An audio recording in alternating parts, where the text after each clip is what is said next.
Hello friends, कैसे हैं आप सब। गुप्ता साइकिल का आप सबको प्यार भरा नमस्कार। दोस्तों, आज थोड़ा सा मूड चेंज करते हैं और एक बढ़िया सी कहानी सुनते हैं। इस कहानी का शीर्षक है खाली कुर्सी। एक बेटी ने एक संत से आग्रह किया कि वो घर आकर उसके बीमार पिता से मिले, प्रार्थना करें। बेटी ने यह भी बताया कि उसके बुजुर्ग पिता पलंग से उठ भी नहीं सकते। तो बेटी के कहने पर संत घर आए और पिता पलंग पर 2 तकियों पर सिर रखकर लेटे हुए थे। एक खाली कुर्सी पलंग के साथ पड़ी थी। संत ने सोचा कि शायद मेरे आने की वजह से यह कुर्सी यहाँ पहले से ही रख दी गई है। संत ने पूछा, मुझे ये खाली कुर्सी देखकर लगा कि आपको मेरे आने का आभास था। पिता कहते हैं, ओह ये बात, खाली कुर्सी। आपको अगर बुरा लगे तो कृपया मेरे कमरे का दरवाज़ा बंद करेंगे। संत को यह सुनकर थोड़ी हैरानी हुई, फिर भी दरवाज़ा बंद कर दिया। पिता ने कहा, दरअसल इस काली कुर्सी का राज मैंने किसी को भी नहीं बताया, अपनी बेटी को भी नहीं। पूरी ज़िंदगी मैं यह जान ही नहीं सका कि प्रार्थना कैसे की जाती है। मंदिर जाता था, पुजारी जी के श्लोक सुनता था, वो सिर के ऊपर से गुजर जाते, कुछ पल्ले ही नहीं पड़ता था। मैंने फिर प्रार्थना की कोशिश करना छोड़ दिया।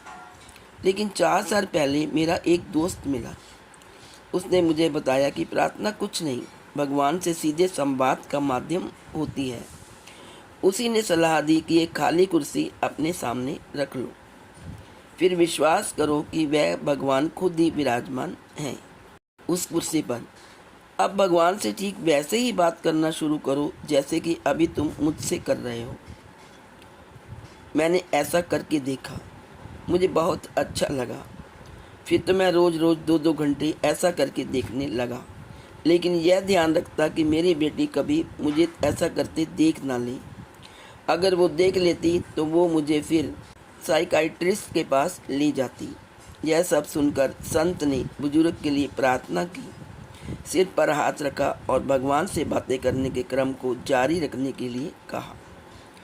संत को उसी दिन 2 दिन के लिए शहर से बाहर जाना था, इसलिए विदा लेकर चले गए। 2 दिन बाद बेटी का संत को फ़ोन आया कि उसके पिता की उसी दिन कुछ घंटे बाद मृत्यु हो गई जिस दिन वो आपसे मिले थे। संत ने पूछा कि उन्हें प्राण छोड़ते वक्त कोई तकलीफ़ तो नहीं हुई। बेटी ने जवाब दिया, नहीं।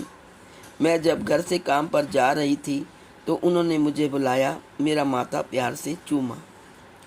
यह सब करते हुए उनके चेहरे पर एक ऐसी शांति थी जो मैंने पहले कभी नहीं देखी थी।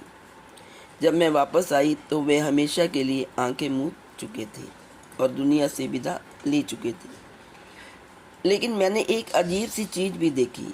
वो ऐसी मुद्रा में थी जैसे कि खाली कुर्सी पर किसी की गोद में अपना सिर झुकाया हो। संत जी, वो क्या था? यह सुनकर संत की आंखों से आंसू बह निकले। बड़ी मुश्किल से बोल पाए, काश मैं भी जब दुनिया से जाऊं तो ऐसे ही जाऊं। दोस्तों, ईश्वर कहीं दूर नहीं है। हमारे विश्वास में कमी और हमारा अहंकार हमें उनकी अनुभूति होने ही नहीं देता। जिस पल हमारा विश्वास दृढ़ होता है, हम उसे अपने निकट ही पाते हैं। उसी समय हमें ईश्वर के दर्शन हो जाते हैं। इसलिए हमेशा भगवान का ध्यान करें और उसे अपने निकट ही पाएं। आज इस वीडियो में इतना ही। आशा है आपको ये स्टोरी अच्छी लगी होगी। यदि आपको पसंद आए तो please like, share and subscribe. Thank you so much.